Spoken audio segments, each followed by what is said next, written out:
Mabuhay, Pilipinas! Samahan niyo akong libutin ang tinaguriang pinakamaliit ngunit pinakaprogresibo sa mga lungsod dito sa Kalakhang, Maynila, ang lungsod ng San Juan. Isang makasaysayang hiyas na tila obra maestra sa taglay nitong kulturang matatag, lipunang mapagkaisa, diwang walang kupas.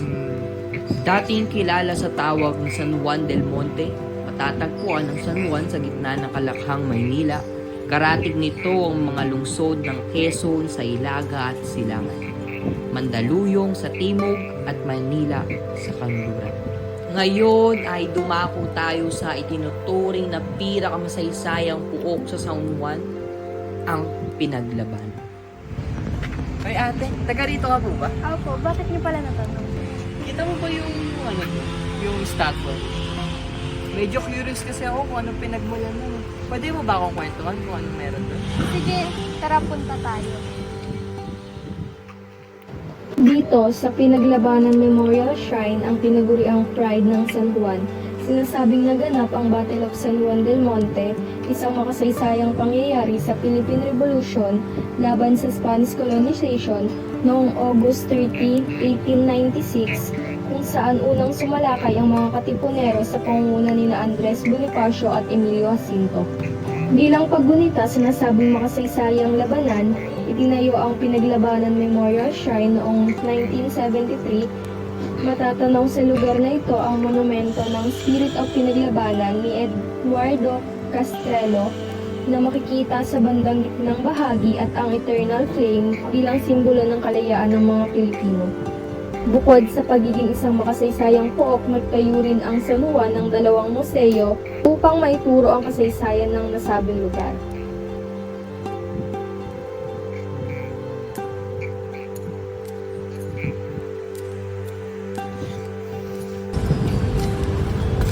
Kuya, naliligo ka po ba? Oo eh. Kasi sabi nila meron daw dito dalawang museo. Hinahanap ko kasi hindi ko mahanap. Yung Museo El Deposito at saka Museo ng Katipunan. Sino ba samahan kita? Museo El Deposito.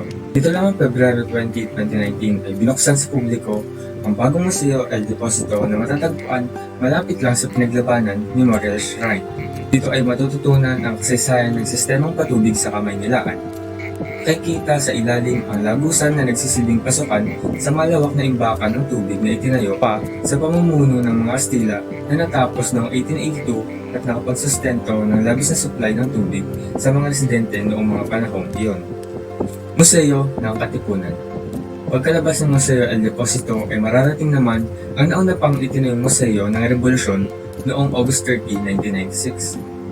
Upang ipakita at ipagmalaki ang mga naiambag ng kataas-taasang kagalang-galang katipunan ng mga anak ng bayan o mas kilala bilang KKK, pinalitan ang pangalan nito sa Museo ng Katipunan noong Nobyembre 30, 2006 at muling binuksan ito sa publiko bilang isang moderno at makabagong museo noong August 27, 2013.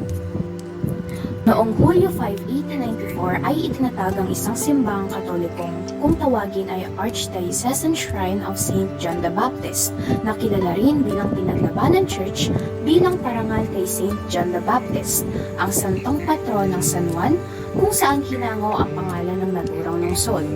Sumailalim ang simbahan sa ilang mga pagkukumpuni habang pinapanatili ang orihinal na estilo nito. May tuturing itong hindi lamang isang puok ng pagsamba, kundi isa ring simbolo ng mayamang kasaysayan ng San Juan.